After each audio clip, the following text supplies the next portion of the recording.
Foreman versus Edwards Part 3 is finally happening. And in celebration of this weekend's fight, DraftKings Sportsbook is offering all new customers $200 in bonus bets instantly after they place their first $5 wager. Wondering how to use $200 in bonus bets?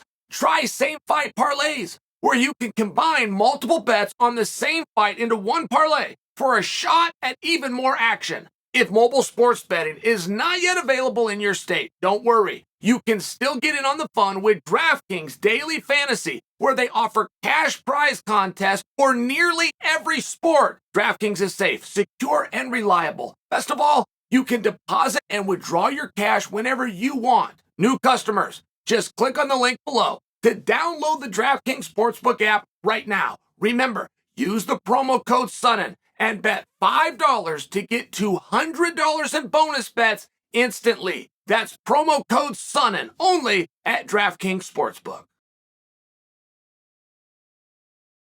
Francis Ngannou, guys, I know that I keep going back to it. But I go back to it, and that's a win for Francis. I mean, I must say that. Like, as I got this thing going, and every time I do an interview and I tell you guys something negative about Francis, the fact that I keep going back to Francis, that he keeps drawing me, that's a win for him.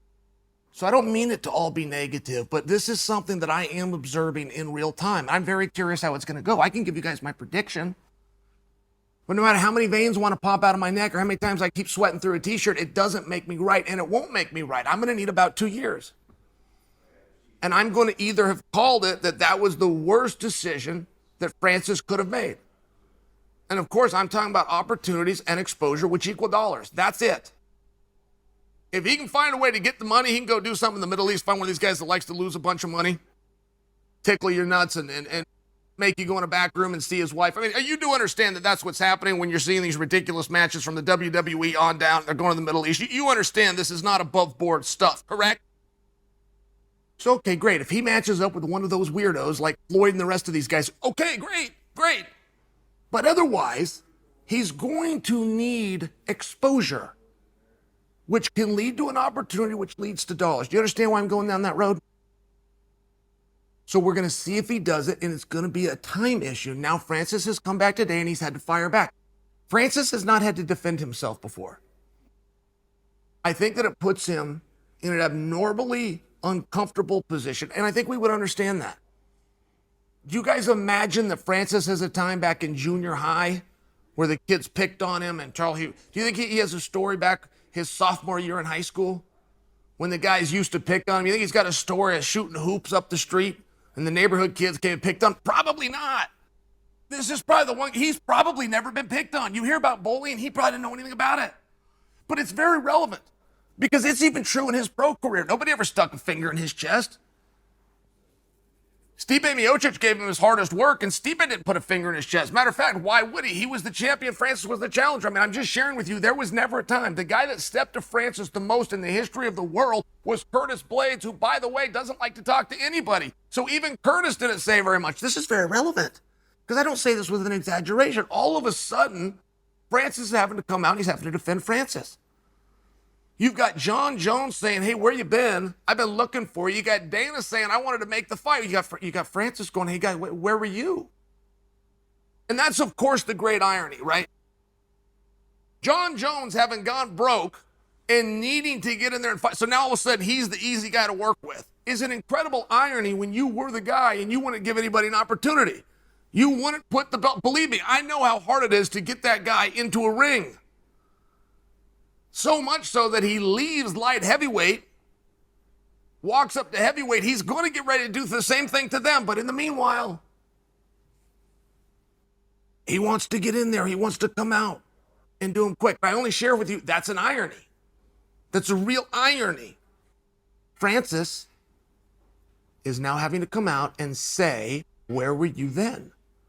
I'm not in the organization now, but I was. I was 3 years ago when this fight was suggested. I was 2 years ago when this fight was still being talked about. I was a year ago as this fight started to die down. And I was 5 months ago when you signed your contract. It's a great point by Francis. There's absolutely nothing wrong with that. What I'm sharing for you, what do you do now? What do you do now? You're not in the organization. You're not the champion. Jon is. Jon's going to go fight for a championship. You're not a number one contender. It's one of these spots. What do you do now? Which, in hindsight, had Francis ever been picked on at any point in his life, he would have known what this is like. And a year ago, he would have been calling for it. The big mistake that Francis made is getting hurt and letting people know.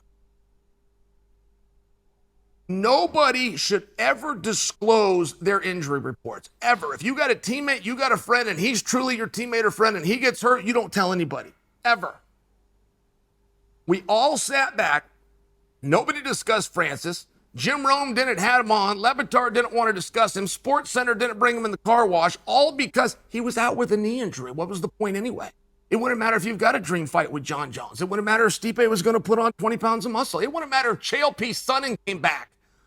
No one was going to fight him. He was out with a knee injury. That wasn't our business.